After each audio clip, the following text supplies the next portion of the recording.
Hello everyone, welcome to my drawing channel. I will take you on a step-by-step journey to unlock your artistic potential. I will show you some fun and exciting techniques to help you discover the joy of drawing. If you absolutely like this tutorial, make sure to subscribe to my channel, hit the like button and leave a comment to share the thoughts and ideas with me. And as a bonus, I have prepared a free downloadable outline materials for the kids to practice tracing and coloring. If you only want to color, you can jump straight to adding color step on the progress bar. The download link for the outline materials is provided in the comments section below. Before we begin our drawing lesson today, we need some basic drawing supplies. Here is a list of items that you will need. Are you ready? If I ever go too fast, remember, you can pause the video if you need extra time. First, we use our pencil and lightly sketch out the basic framework of the picture we want to draw on the paper.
Once we have our outline, we need to erase the shape lightly so it is not too dark, but we still can see their positions. Then we can begin with the detailed drawing.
Once you're done with the detailed drawing, use a marker to trace over the sketch.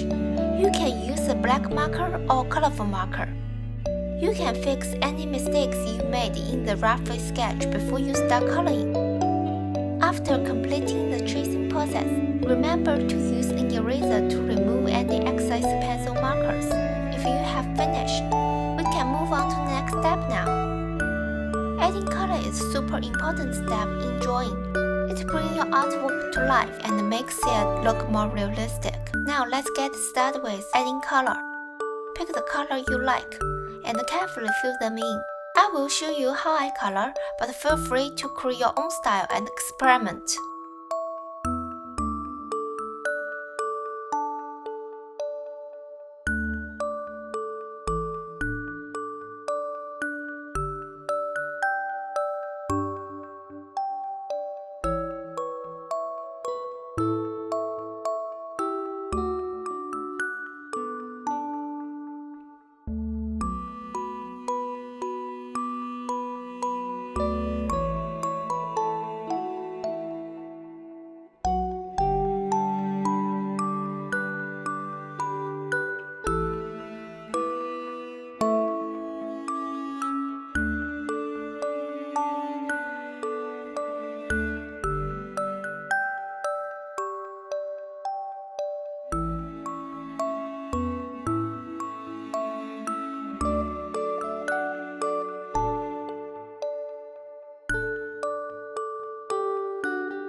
Thank you to attend today's class. We are done for now, but I hope you all enjoyed it and learned something new. If you want to see more of my comments, feel free to check out my channel for other drawing classes. Don't forget to take photos of your kids' finished artwork and share it with me on Facebook or Instagram. And don't forget to tag me. I want to see how awesome it turned out. Make sure to subscribe to my channel, hit the like button and leave a comment to share your thought and idea with me. See you next time. Bye!